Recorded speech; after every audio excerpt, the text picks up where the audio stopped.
अहिले सुरुमा चाहिँ तपाईँहरू गजुरी जाने होइन, त्यहाँ गइसके पछाडि चाहिँ अनि त्यहाँ वरपरको हामीलाई गल्छीदेखि यताको भागमा चाहिँ जे सपोर्ट गर्नुपर्छ त्यो गर्ने भनेको छ। त्यसपछि भोलि त्योभन्दा माथि जानु पर्यो भने त्यो हेरौँला। आज तपाईँहरू त्यहाँ जाने।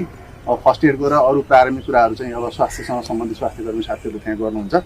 अरू रेस्क्यु गर्नुपर्ने कुराहरूदेखि लिएर अरू औजारहरू सबै चाहिँ नगर प्रहरीको गाडीमा छ होइन। तपाईँहरूले चाहिँ त्यहाँ अब काट्नुपर्ने, हटाउनु पर्ने, अब जे गर्नुपर्छ, बल प्रयोग गर्नुपर्ने ती कुराहरूदेखि लिएर एकदम अनेस्टली त्यहाँ चाहिँ काम गर्नु होला। अब अहिले युनिफर्ममा भए पनि त्यहाँ गइसकेपछि अरू सिभिल ड्रेसमा हुँदा पनि भयो होइन। र त्यहाँ चाहिँ बस्ने ठाउँ देखाइदिनुहोस् भनेर भन्ने, तर बस्ने खाने व्यवस्था तपाईँहरू आफै गर्ने। अब कति दिन पर्छ त्यो हेरेर चाहिँ कम्युनिकेसन चाहिँ गरौँला। अब अहिले तपाईँहरू चाहिँ त्यहाँबाट जानुहोस्।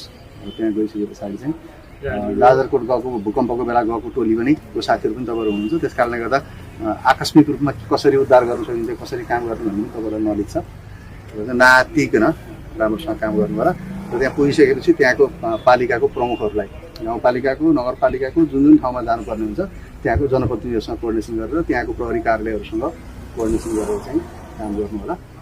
काम धेरै चाहिँ अब जतासुकै गएको परेन भन्ने भयो भनेदेखि छिटै फर्काउनु होला, नत्र भने सिफ्ट गरौँला, फेरि अर्को सिफ्ट पनि हुन आएको पनि गर्नु है। तपाईँहरू सबैलाई चाहिँ राम्रोसँग जानुहोस् है। ल